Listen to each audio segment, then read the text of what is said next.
Hello students, आज हम second lesson का फोर्थ पद्यांश करेंगे। जब परशुराम जी ने वहां पहुंचकर अपनी वीरता और शक्ति की डींगे हाँकनी आरंभ कर दी, इस पर लक्ष्मण ने उनकी शक्ति और वीरता पर व्यंग आरंभ कर दिए, जिससे परशुराम जी का क्रोध और भी ज्यादा बढ़ गया और उन्होंने ये शब्द विश्वामित्र को संबोधित करते हुए कहे। इस पद्यांश की व्याख्या से पहले हम कुछ शब्द अर्थ कर लेते हैं। ये शब्द अर्थ सभी स्टूडेंट्स नोट कर लें।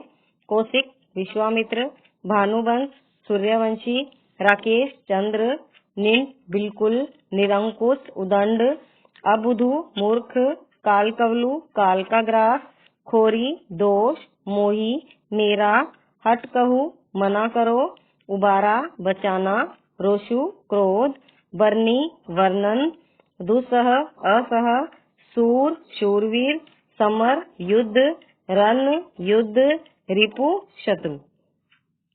आपको पद्यांश की व्याख्या करवाई जा रही है, लेकिन आपके क्वेश्चन पेपर में व्याख्या नहीं आएगी। जो एग्जाम होंगे उसके अंदर पहरा दिया जाएगा और अर्थ ग्रहण संबंधी प्रश्न पूछे जाएंगे। उसके लिए आपको व्याख्या को समझना जरूरी है, इसलिए थोड़ा ध्यान से व्याख्या को समझें। कौशिक सुनु मंद येहू बालकु, कौशिक विश्वामित्र, मंद कुबुद्धि, कुटिलु कालवश निज कुल घालकु, कुटिल दुष्ट, कालवश काल के वश में। परशुराम ने राम और लक्ष्मण के गुरु विश्वामित्र को संबोधित करते हुए कहा कि हे विश्वामित्र, सुनो, यह बालक बड़ा कुबुद्धिपूर्ण है, कुटिल है, काल के वश में होकर यह अपने कुल का घातक बन रहा है।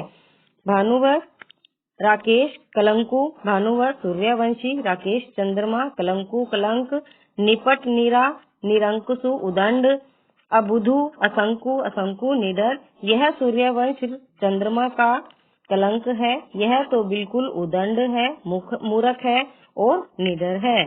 काल कवलु होई क्षण माही, कहो पुकारी खोरी मोही नाही, यह तो अभी क्षण भर में ही काल का ग्रास बन जाएगा। यह बात मैं पुकार कर कह देता हूँ, इसके मर जाने के बाद मुझे कोई दोष मत देना। तुम्हें हट कहूँ जो चहु उबारा, कही प्रतापु बलु रोष हमारा।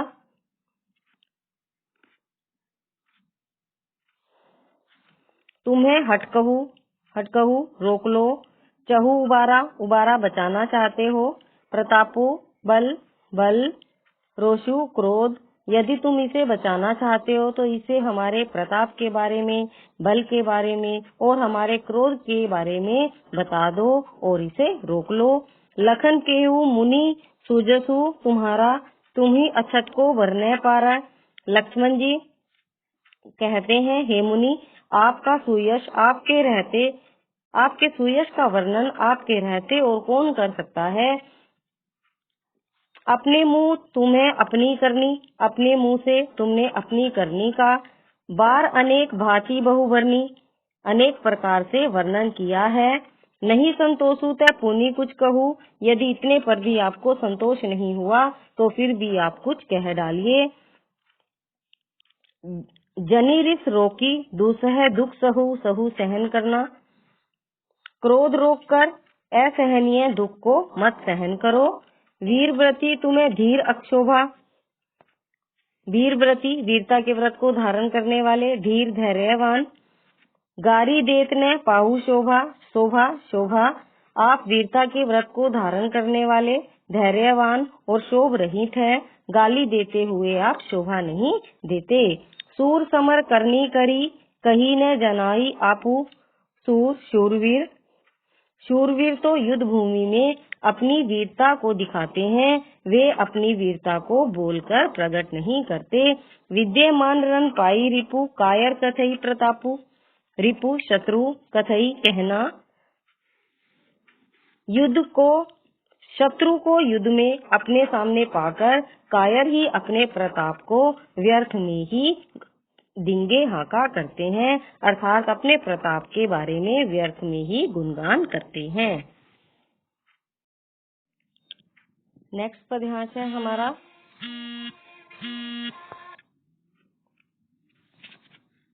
पहले हम इसके शब्दार्थ पढ़ते हैं। मोही लागी मेरे लिए,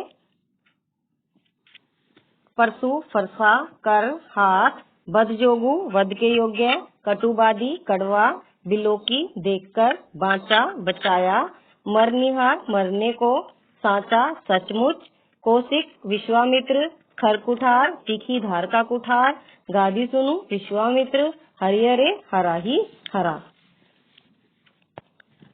अब हम इस पदहास की व्याख्या करेंगे। तुम तो कालू हाँक जनु लावा, बार बार मोही लागी बुलावा।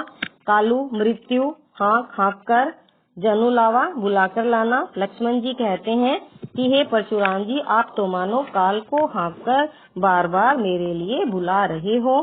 सुनत लखन के वचन कठोरा, लक्ष्मण के कठोर वचनों को सुनकर, परसु सुधारी सुधार करना, धैर्य धारण करना, कर घोरा, परशुराम ने अपने फरसे को सुधार कर हाथ में ले लिया।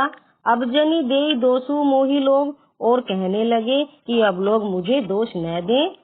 कटुबादी कड़वा बोलने वाला, बालक बद जोगू वध के योग्य।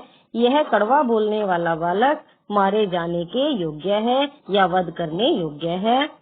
बाल बिलोकी बहुत में बाँचा बचाया, बिलोकी देखकर मैंने इसे बालक समझकर बहुत देर तक बचाया। अब ये हूँ मरनिहार बा साचा, अब यह सचमुच मरने वाला है। कौशिक कहा क्षम्य अपराधु, विश्वामित्र जी हैं वो कहते हैं कि क्षम्य अपराधु, इसका अपराध क्षमा कीजिए। बाल दोष बालकों के दोष, गुण गणिन साधु, साधु लोग बालकों के गुण दोष को नहीं गिनते। खर कुठार में अकरुण को ही, अकरुण दया रहित, आगे अपराधी गुरुद्रोही। परशुराम जी कहते हैं कि मेरा तीखी धार का फरसा, मैं दया रहित हूँ और क्रोधी हूँ। मेरे सामने यह गुरुद्रोही अपराधी उत्तर दे रहा है।